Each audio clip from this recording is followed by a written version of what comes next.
and welcome back to my channel. Today I'm starting a new reading vlog.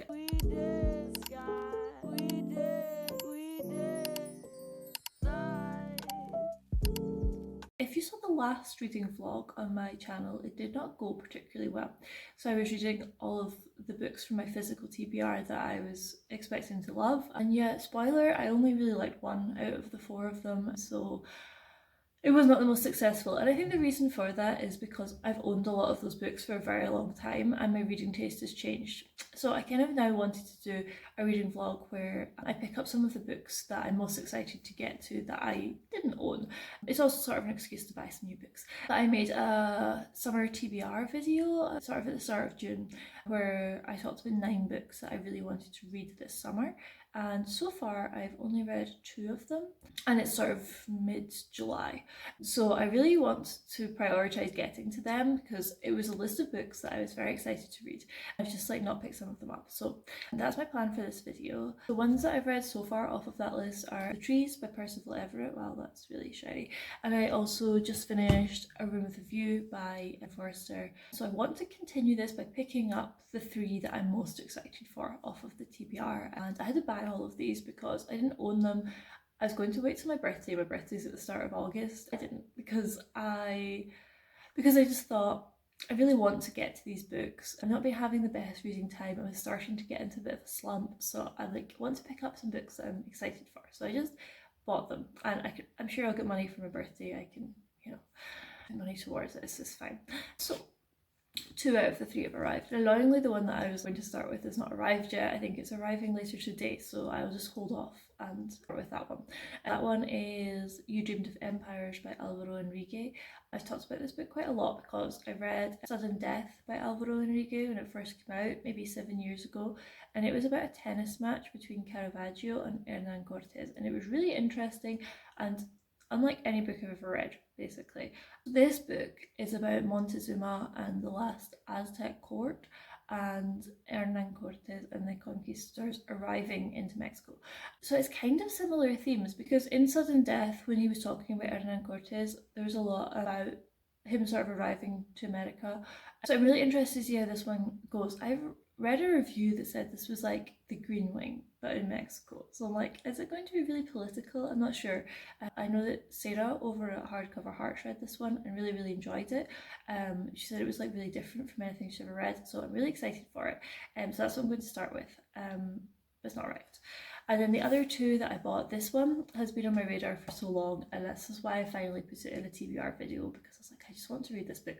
And that's Notes of a Crocodile by Miaojin. I've read another book by her which was called Last Words from Montmartre, which was not my favourite because it was sort of letters to her lover.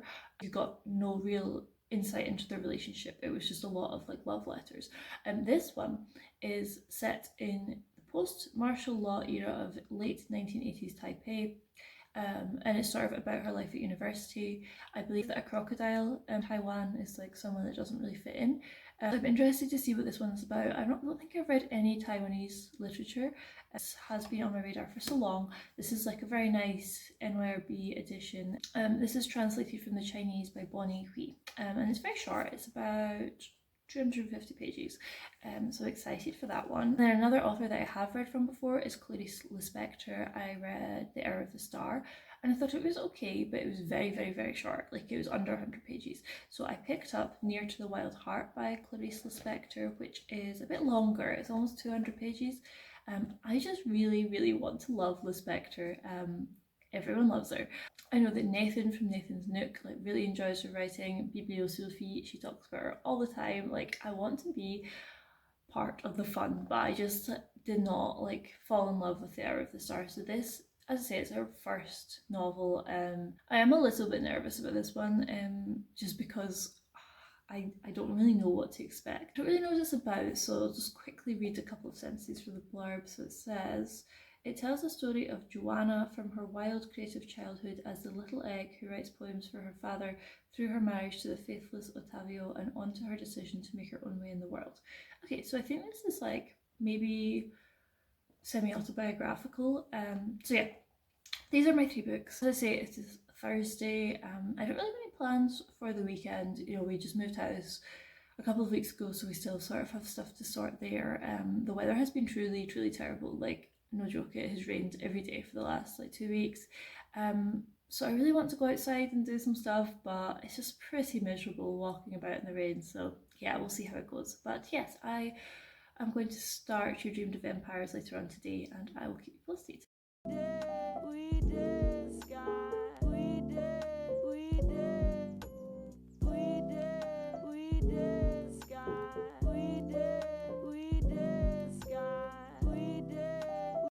Hello, okay, I'm back. I have been very bad at updating you on my reading progress, so I do apologise. In my last clip, I said that I'd received 2 of the books and I was waiting for the other one, and then the other one the delivery kept being delayed and delayed and delayed to the point where I was like, this isn't coming. But it did arrive, and then when it did arrive, I basically read the whole thing over the weekend, and now it's Tuesday, so I've had a couple of days to think about it and I'll tell you my thoughts. So that book is You Dreamed of Empires by Alvaro and Enrigue. This was a very strange little book, but I really enjoyed it. All I knew about it going in was that this was a book about the sort of first contact between Hernan Cortes and Moctezuma. I think I was saying Montezuma. It's Moctezuma. I thought he was Aztec, but having read this, he's actually Kalua. It seems like what we would now think of as Aztec was actually like many different tribes that sort of made up the Aztec Empire. Anyway, yeah, this is like a historical fiction. It's all set over the course of one day, and I knew just going into it that I was really going to enjoy it because before the book starts, there is a letter from the author to the translator, which has been included, which it just, I don't know, some of the things he talks about in it, it shows that he's like really done his historical research, he really cares, and he wants to make sure that even in the translation, it's carried over. Like, there's a lot of talk about the spelling of names, some of the historical detail. So yeah, I think already I was like, okay, he obviously really cares. And then there's sort of a list of characters, which I was like, oh dear, because I had never read any books about this time period really, so a lot of the spellings are quite difficult to, like, there's some names that I'll put them on the screen, the spellings, but I kept getting confused because they were quite similar. So one of the people's names was Quetzalcoatl and one was Quetzalcoatl, but like, I don't know, there's something in my brain that was just like seeing them as the same every time they came up, but I got past that. And I liked that he does like a list of characters and then he just doesn't really hold your hand throughout it at all, so you have to keep flicking back. But there are some Kahlua words in the text that are sort of, you just need to work out from the context what they mean. Like, it's fairly obvious, but yeah, there were a few times where I was like, oh, what does that word mean again? But I like it when a historical fiction does that, you know, like it's up to you to sort of do the work out exactly what's going on. But what I really loved about this book was the world building. Like the setting was so evocative. So it's set in Tenochtitlan in Mexico, which is where Moctezuma had his sort of big imperial city, and I like hadn't seen pictures of it at all. I'll put some pictures up, but it's crazy. It's like a city built on water. There are lots of little like islets and different, so it's like split up into different zones of workers. So there's like one island where they like do the leather, there's one island where they grow flowers, blah blah blah. And it really is like a very, very rich city at this point. When the conquistadors arrive, the whole causeway up to the sort of imperial bit of the city is covered in fresh flowers that have just been picked for the occasion. So they're walking along this like causeway of flowers.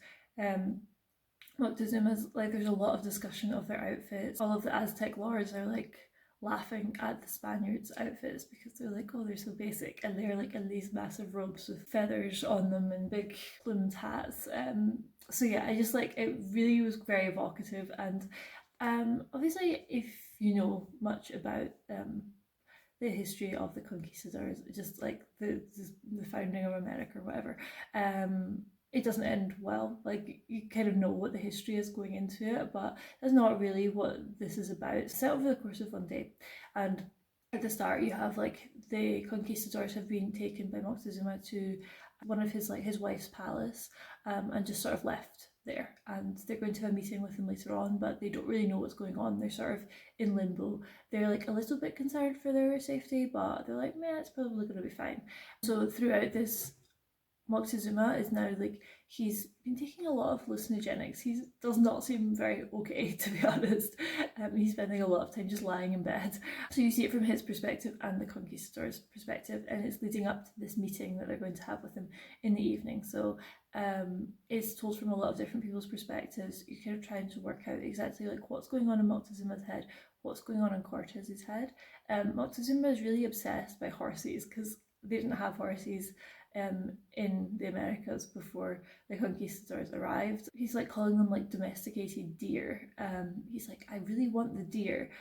He just like, his whole plan for the conquistadors' arrival is just to like steal their horses, basically. I won't say any more about what happens than that, but I just thought it was really evocative setting. So many characters, but they were all like, I was interested in everyone's perspective. There's a lot of detail about what like the political life was like in Tenochtitlan at that time and like their customs.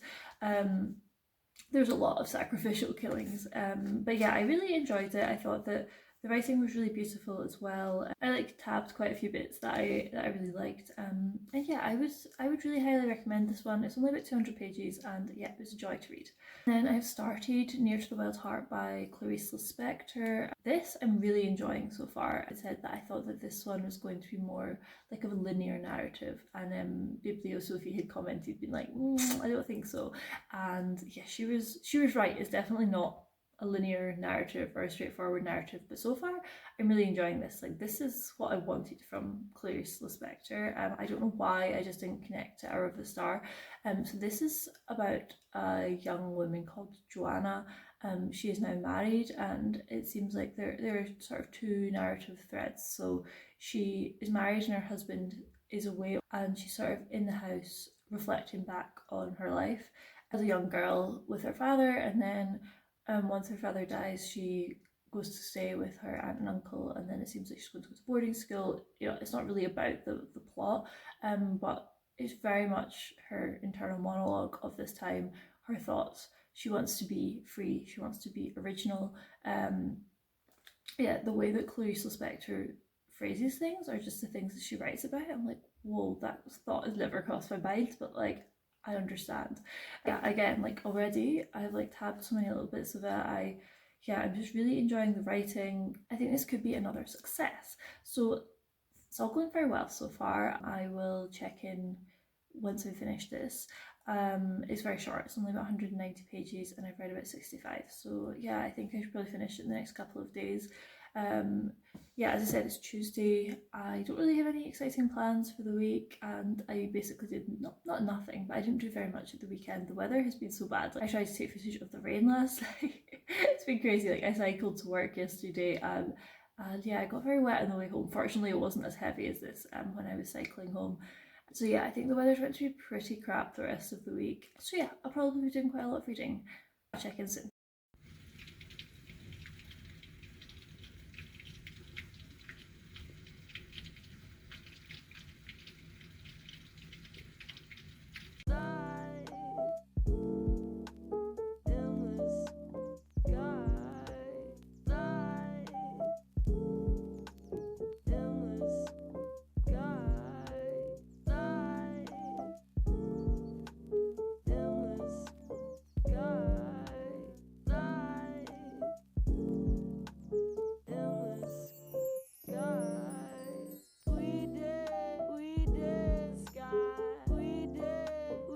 Hello. Okay, I'm back. Trying a new filming angle.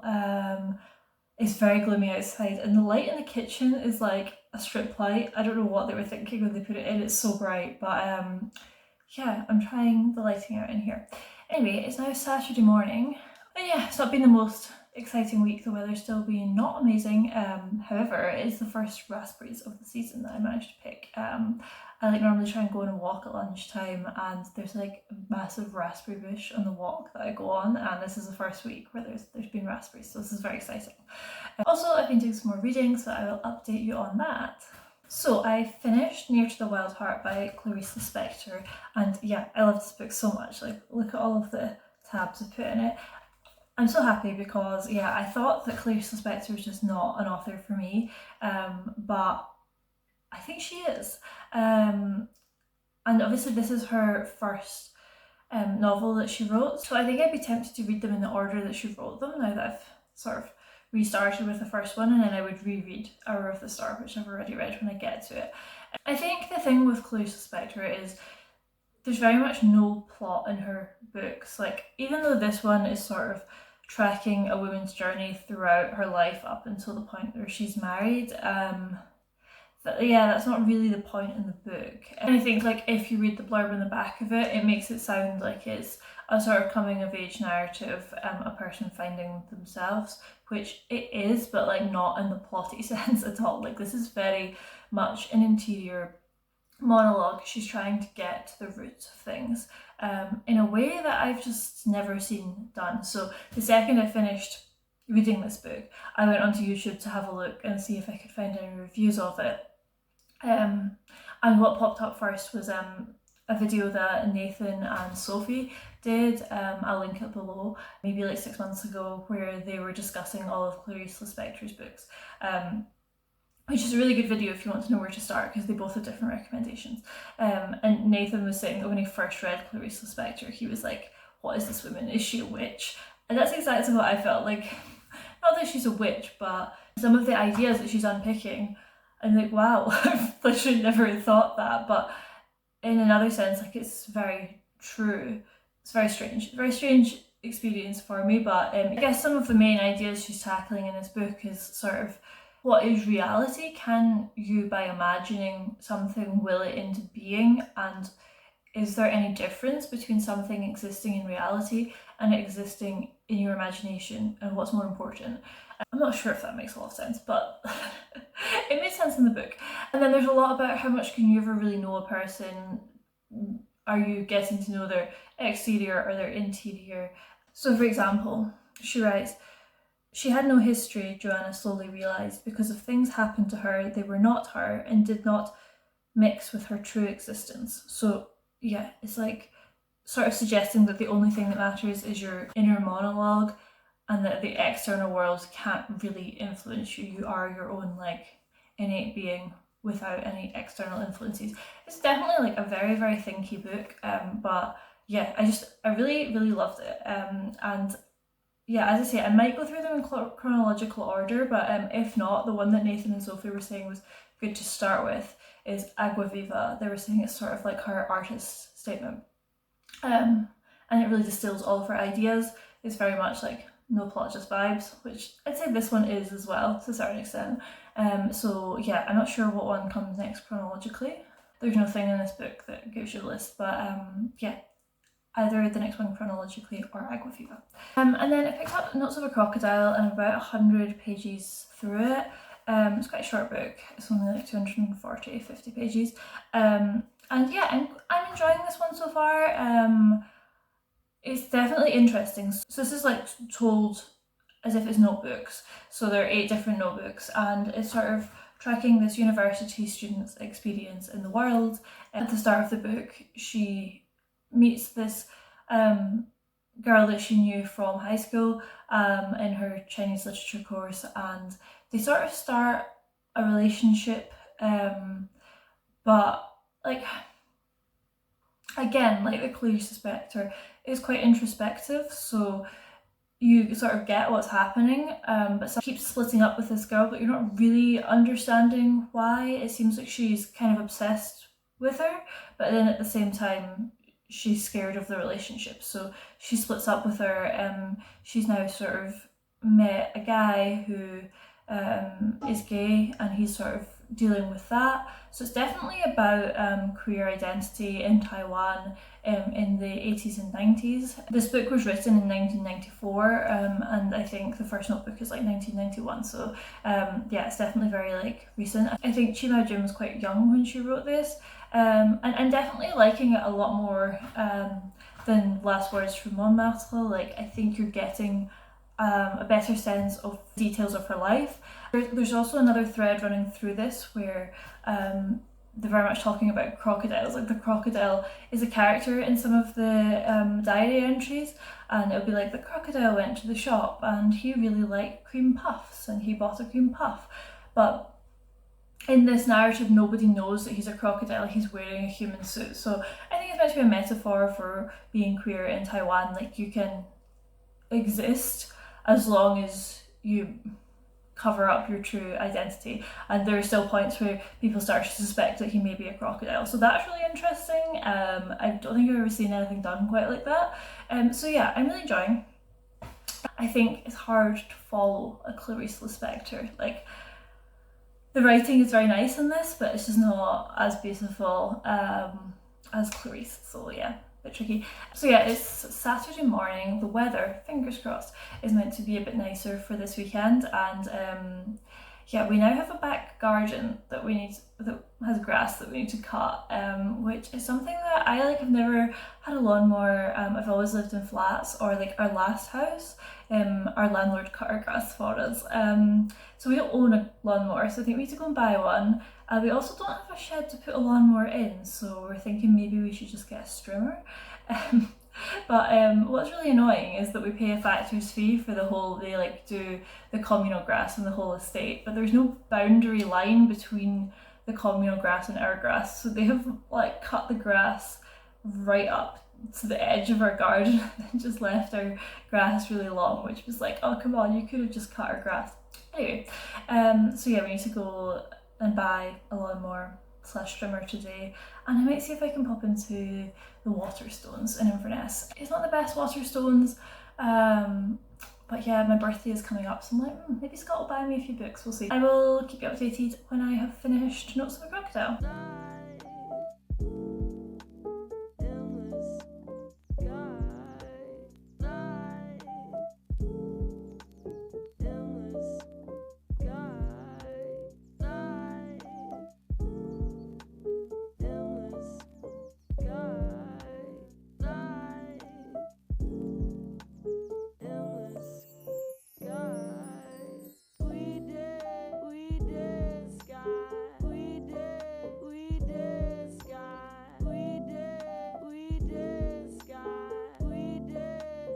So it's now Monday morning, and yeah, I had quite a nice weekend actually. We went to Inverness on Saturday, and then we went for a swim in Loch Ness, which was freezing. And then yesterday we tried to walk up a hill. Well, we did walk up a hill, but it was like really nice weather when we started out, and then it started absolutely pouring down. So yeah, we got drenched. The grass situation is still ongoing, unfortunately.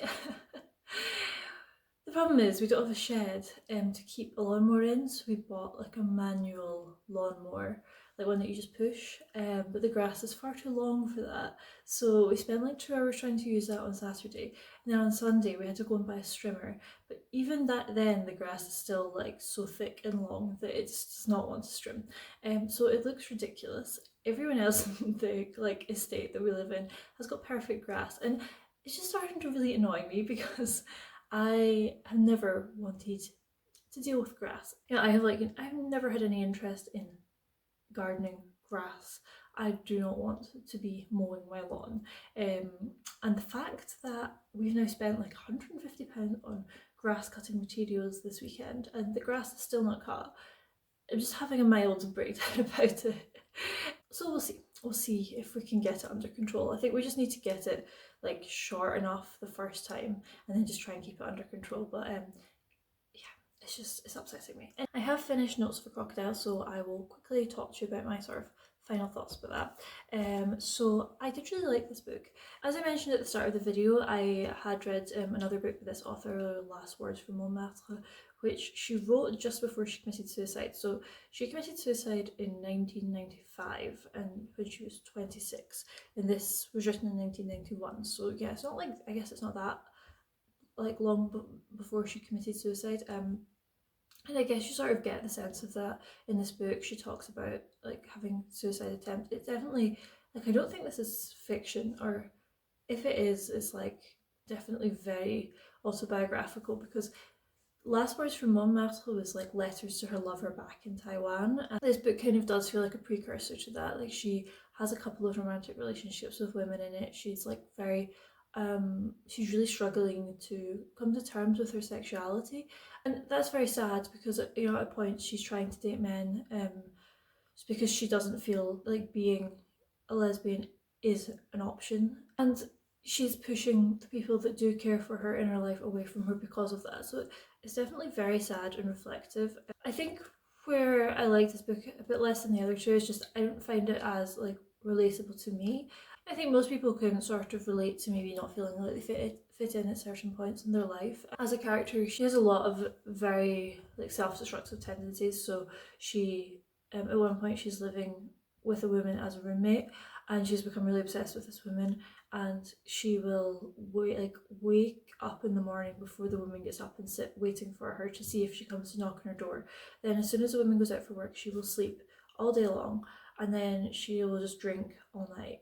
And yeah, like reading about that sort of stuff, I just find it really I find it really difficult. Like I understand why, but I just as a reader I guess I sort of can't really relate to that sort of really like self-destructive behavior. And you know, I think you kind of want to be like, oh, like life doesn't have to be like this. Like I found it really sad from that point of view, but like also do understand that in Taiwan in the 80s, like 80s, 90s, this it was not easy being gay.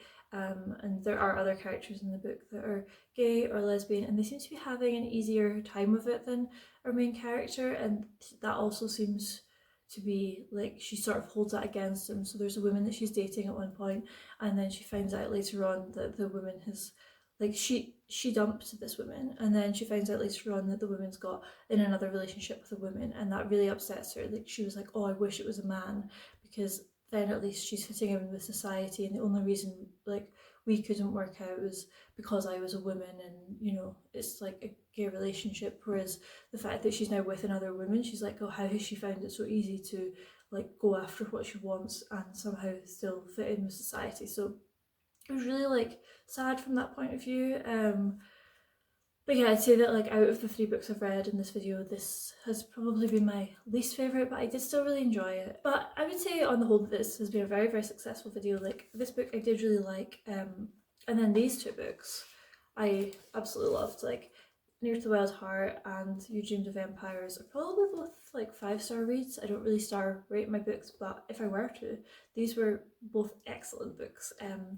And yeah, they're all really short. It's actually been very nice reading really short books for a week. I quite often read books that are like over 500 pages, and at points it does feel like a struggle. So it was very nice to sort of pick up 3 books that were under 250 pages, and I feel like with a shorter book I can read it slower and really enjoy it, because at no point in my mind am I like rushing towards the end, and that's something I need to work on. Like I can be really bad in a longer book to feel like I'm rushing towards the end.